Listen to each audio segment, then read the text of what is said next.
আজ যে রেসিপিটা আমি আপনাদের সাথে শেয়ার করছি, সোশ্যাল মিডিয়ার জগতে রান্নার যতগুলো চ্যানেল আছে সবার মধ্যে আমি মনে হয় শেষ যে এই রান্নাটা আজকে আপনাদের সাথে শেয়ার করছি। কারণ প্রত্যেকটা চ্যানেলে প্রত্যেকে এই রান্নাটা নিজেদের মতো করে আপনাদের সাথে শেয়ার করেছেন।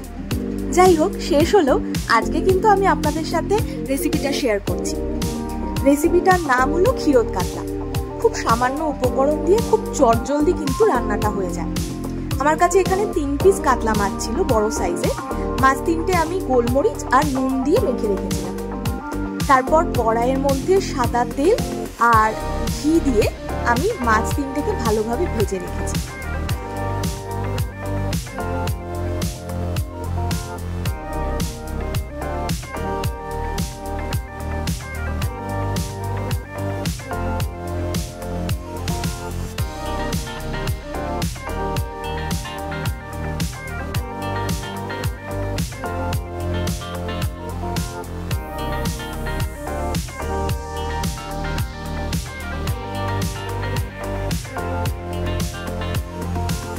মাছগুলো ভালো করে ভেজে তুলে রেখে তারপরে সেম কড়াইয়ের মধ্যে আমি দিয়ে দিয়েছি গোটা গরম মশলা।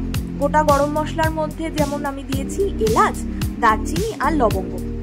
সেগুলোকে একটু ভালো করে নেড়ে তার মধ্যে আমি দিয়ে দিয়েছি 1 টিস্পুন ধনে গুঁড়ো, হাফ টিস্পুন গরম মশলার গুঁড়ো আর গোটা শুকনো লঙ্কাকে আমি একটু পেস্ট করে এটার মধ্যে দিয়েছি। এটা কিন্তু পুরোপুরি অপশনাল, যে যেরকম ঝাল খান সেই হিসাবে ব্যবহার করবেন।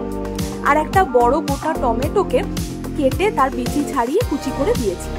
সব জিনিসগুলোকে ভালো করে একটু কষিয়ে নেওয়ার পরে 1 কাপ উষ্ণ দুধের মধ্যে আমি হাফ টেবিল স্পুন ময়দা গুলে এই মশলাটার মধ্যে যে মশলাটা কষিয়েছি ওর মধ্যে মিশিয়ে দিয়েছি যাতে একটু ঘন হয়। আর দিয়েছি হাফ টিস্পুন মতো লবণ। অবশ্যই এটা আপনাদের স্বাদ অনুযায়ী ব্যবহার করবেন। অনেকেই হয়তো ভাববেন যে দুধ দেওয়াটা ঠিক নয়, মাছে দুধ ইউজ করা হচ্ছে, কিন্তু বিশ্বাস করুন এটা কিন্তু ক্ষতিকারক এই কারণে নয়, কারণ আমি এর মধ্যে এই রেসিপিটার মধ্যে কিন্তু পেঁয়াজ আদা রসুনের ব্যবহার হয়নি। আর পেঁয়াজ আদা রসুন তো এমনি খুব স্পাইসি জিনিস, খুব কষালে সেটা আরও শরীরকে গরম করে। এক্ষেত্রে কিন্তু সেরম কিছু হয় না, তাই এটা আমার ধারণা এই রেসিপিটা কিন্তু ক্ষতিকারক নয়। আর দিয়েছি হাফ টিস্পুন মতো চিনি। দেওয়ার পরে ভালোভাবে আরেকটুখানি মশলাগুলোকে ফুটিয়ে নিয়ে মাছ 3টে আমি এর মধ্যে দিয়েছি।